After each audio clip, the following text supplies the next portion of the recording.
Friends, welcome to my art world. ಇವತ್ತಿನ ವಿಡಿಯೋದಲ್ಲಿ Bhuvaneshwari drawing ಅನ್ನು ಮಾಡ್ತಾ ಇದ್ದೀನಿ. ಈ ಒಂದು ಡ್ರಾಯಿಂಗ್ ನಾನು ಫ್ರೀ ಹ್ಯಾಂಡ್ ಅಲ್ಲಿ ಹೇಗೆಲ್ಲ ಡ್ರಾಯಿಂಗ್ ಮಾಡೋದು ಅಂತ ಹೇಳ್ಬಿಟ್ಟು ನಿಮಗೆ ತಿಳಿಸ್ಕೊಡ್ತಾ ಇದ್ದೀನಿ. ಇದು ಯಾವುದೇ ರೀತಿ ಗ್ರೀಡ್ ಮೆಥಡ್ ಅಲ್ಲಿ ಅಥವಾ ಲೂಮಿಸ್ ಮೆಥಡ್ ಅಲ್ಲಿ ಮಾಡ್ತಾ ಇಲ್ಲ. ಇದನ್ನ ಫ್ರೀ ಹ್ಯಾಂಡ್ ಮೆಥಡ್ ಅಲ್ಲಿ ನಾನು ಡ್ರಾಯಿಂಗ್ ಅನ್ನ ಮಾಡ್ತಾ ಇದ್ದೀನಿ.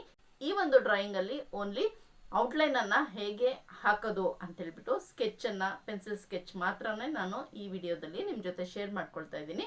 ನೆಕ್ಸ್ಟ್ ವಿಡಿಯೋದಲ್ಲಿ ಇದನ್ನ ಕಲರಿಂಗು ಕೂಡ ಮಾಡ್ತೀನಿ, ಅದನ್ನು ಕೂಡ ನಾನು ನಿಮ್ ಜೊತೆ ಶೇರ್ ಮಾಡ್ಕೊಳ್ತೀನಿ. ಕನ್ನಡ ರಾಜ್ಯೋತ್ಸವ ಬಂತಲ್ವಾ, ಹಾಗಾಗಿ ಕನ್ನಡ ಮಾತೆಯ ಡ್ರಾಯಿಂಗ್ ಅನ್ನ ಮಾಡೋಣ ಅಂತ ಹೇಳ್ಬಿಟ್ಟು ಇವತ್ತಿನ ಒಂದು ವಿಡಿಯೋನ ಸ್ಟಾರ್ಟ್ ಮಾಡ್ಕೊಂಡಿದ್ದೀನಿ. ಹೇಗೆಲ್ಲ ಔಟ್ಲೈನ್ ಅನ್ನ ಹಾಕೋದು ಫ್ರೀ ಹ್ಯಾಂಡ್ ಮೆಥಡ್ ಅಲ್ಲಿ ಅಂತ ಹೇಳ್ಬಿಟ್ಟು ನೋಡ್ತಾ ಹೋಗೋಣ ಬನ್ನಿ. ಯಾರೆಲ್ಲ ನನ್ನ ಚಾನಲ್ಗೆ ಫಸ್ಟ್ ಟೈಮ್ ವಿಸಿಟ್ ಮಾಡಿದ್ರೋ ಅವರೆಲ್ಲ ಸಬ್ಸ್ಕ್ರೈಬ್ ಮಾಡ್ಕೊಳ್ದೆ ನೋಡ್ತಾ ಇದ್ರೆ ಸಬ್ಸ್ಕ್ರೈಬ್ ಮಾಡ್ಕೊಳ್ಳಿ. ಹಾಗೇನೆ ಪಕ್ಕದಲ್ಲಿರೋ ಬೆಲ್ ಬಟನ್ ಅನ್ನ ಕ್ಲಿಕ್ ಮಾಡಿ. ಹಾಗೇನೆ ಈ ವಿಡಿಯೋ ನಿಮಗೆ ಇಷ್ಟ ಆದರೆ ಫ್ರೆಂಡ್ಸ್ ಆ್ಯಂಡ್ ಫ್ಯಾಮಿಲೀಸಲ್ಲಿ ಶೇರ್ ಕೂಡ ಮಾಡ್ಬೋದು. ಹೇಗೆಲ್ಲ ಡ್ರಾಯಿಂಗ್ ಮಾಡೋದು ಅಂತ ಹೇಳ್ಬಿಟ್ಟು ನಾನು ಆಲ್ರೆಡಿ ನನ್ನ ಚಾನಲಲ್ಲಿ ವಿಡಿಯೋ ಮಾಡಿ ಹಾಕಿದ್ದೀನಿ.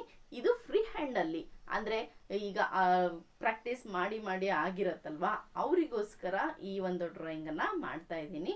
ಫ್ರೀ ಹ್ಯಾಂಡಲ್ಲಿ ಹೇಗೆಲ್ಲ ಮಾಡೋದು ಅಂತ ಹೇಳ್ಬಿಟ್ಟು. ಓಕೆ, ಸ್ಟಾರ್ಟ್ ಮಾಡೋಣ ವಿಡಿಯೋ, ಬನ್ನಿ.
ಕನ್ನಡ ಮತ್ತು ಡ್ರಾಯಿಂಗ್ ನಿಮಗೆ ಇಷ್ಟ ಆಗಿದ್ರೆ ಲೈಕ್ ಮಾಡೋದನ್ನು ಮರಿಬೇಡಿ. ಹಾಗೆಯೇ ಡ್ರಾಯಿಂಗ್ ನಿಮಗೆ ಇಷ್ಟ ಆಗಿದೆಯಾ ಅಥವಾ ಇನ್ನೂ ಬೇರೆ ರೀತಿ ಏನಾದರೂ ನಿಮಗೆ ತಿಳಿಸ್ಕೊಡ್ಬೇಕಾ ಅಂತೇಳ್ಬಿಟ್ಟು ಕಮೆಂಟ್ ಮೂಲಕ ಹೇಳಿ.